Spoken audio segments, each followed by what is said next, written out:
Douglas mentioned Dr. Gopal, Priyamvada Gopal, who was the one, I believe, who was saying that white lives don't matter. Is that correct? That's right. She tweeted out, I'll say it again, white lives don't matter as white lives. And she's been promoted after that statement. God help us. Cambridge has made her a full professor, fabulous. And in fact, they put out a statement defending her when people were critical of her. They put out a tweet saying, the university defends the rights of its academics to express their own lawful opinions, which others might find controversial, and deplores in the strongest terms abuse and personal attacks.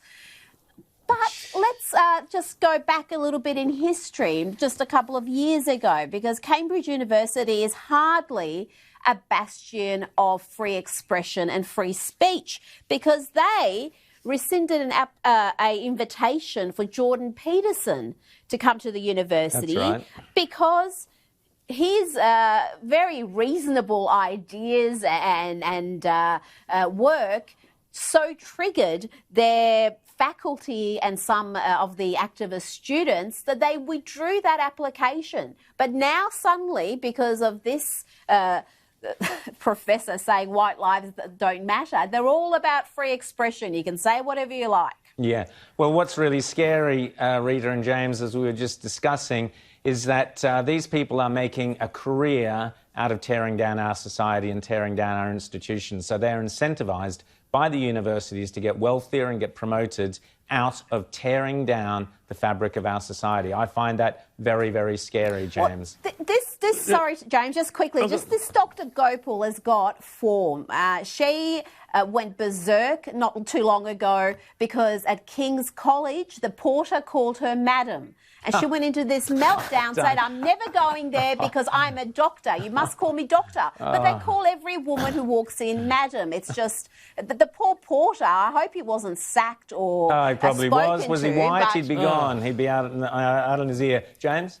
Well, you know, we've always observed that those who care the most about humanity, or say they do, seem to be the least nice and caring to actual individual human beings. But, you know, just want to go on with this idea of destabilizing in our society, because we had a case in the UK where Sky News UK, not this network here, cancelled and basically turned off an interview with Kevin Hurley, who was a former chief of the Met Police in the UK, when he said a few controversial things, including criticizing the demonstrators who were turning into rioters and vandals attacking police, and saying that Black Lives Matter was destabilizing society, that there were elements in there who were determined to destabilize British and Western society. And for that, they pulled the plug. So, you know, you see how the narrative is getting so just constrained about what you can and cannot say. This whole idea that Cambridge is open and welcoming to opinions is ridiculous. But as you say, they wouldn't let Jordan Peterson come, and they've cancelled God knows how many other people. Well, you mentioned madam. She objected to being called madam, Rita. That leads me on to that the word master has now been removed from the real estate lexicon down in, where is it? Houston. In Houston, Texas.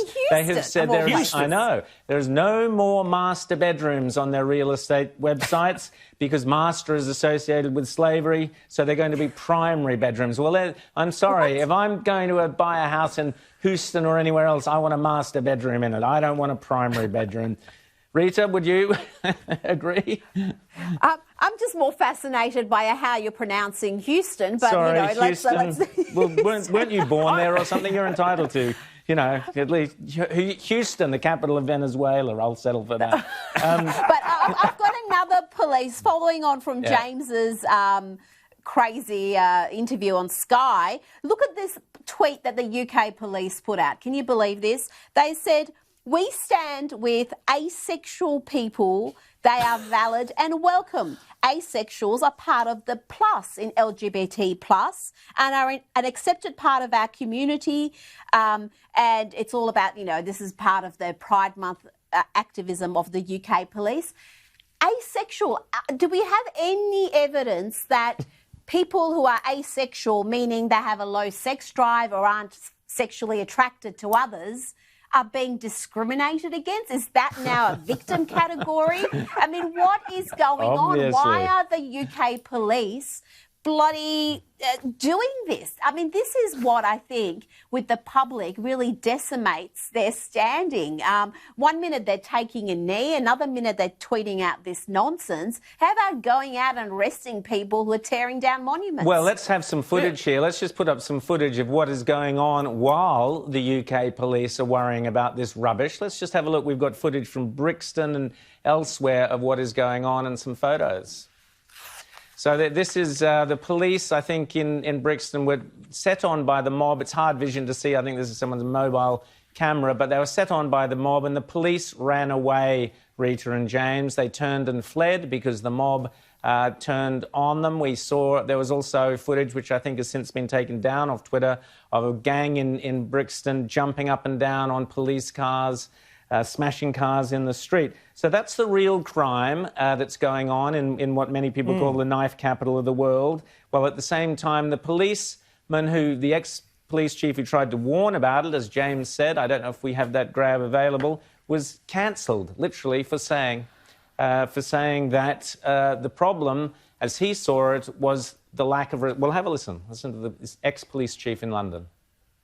We got into this kind of vicious circle of police officers dealing with young black people who always come from the perspective that the police are there to suppress them, and the police very quickly start to learn that dealing with young black people is quite frankly aggravation and puts their mortgages and careers at risk. That's the reason, actually, why so many black youth are killing each other in London, because a lot of police officers have given up on trying to stop them carrying knives and guns to kill each other. Do you think it is really helpful at this time of heightened concern over Black Lives Matter to see this so clearly in racial terms? Unbelievable, James. Unbelievable. Well, yeah, I mean, it's, he's expressing his opinion as an expert, as an ex-police chief, and, well, that's just not helpful, I think, is what the interlocutor said there. So it's really interesting, too, just to go back to those Twitter grabs and everything like that, because it really does show, and I've had them in my Twitter feed and everybody else, as much as Twitter's a sewer of lefty nonsense, it's also almost the only place on social media, well, throughout social media, where we actually see what's really going on, because so often we see the media determined to paint these people as just simply peaceful protesters. The BBC had that amazing headline the other week, 26 police injured in peaceful protest. Yeah, It was right out of Orwell. There you go.